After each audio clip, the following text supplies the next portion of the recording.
Prime Asia বিশ্ববিদ্যালয়ের textile engineering বিভাগের 203 ব্যাচের ছাত্র জাহিদুল ইসলাম পারভেজ হত্যাকাণ্ডের সর্বশেষ আপডেট অনুযায়ী মামলার প্রধান আসামি মেহেরাজ ইসলাম সহ মোট 6 জনকে গ্রেপ্তার করা হয়েছে। গ্রেপ্তারকৃত আসামিদের মধ্যে 1 নম্বর আসামি হল মেহেরাজ ইসলাম, বয়স 20, প্রধান আসামি, গাইবান্ধা থেকে র্যাবের যৌথ অভিযানে গ্রেপ্তার হন।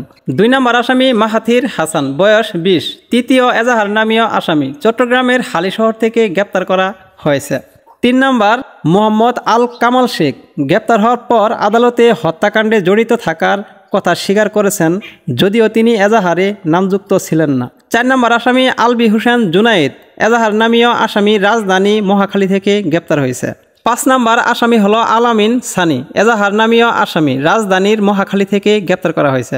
6 নম্বর আসামি হৃদয় মিরাজি, বৈষম্য বিরোধী ছাত্র আন্দোলনের নেতা, তাকে 7 দিনের রিমান্ডে নেওয়া হয়েছে। আরও আদালত নির্দেশনা দিয়েছে হত্যাকাণ্ডের সময় ঘটনাস্থলে উপস্থিত 2 তরুণীকে খুঁজে বের করতে পুলিশকে নির্দেশনা দিয়েছে।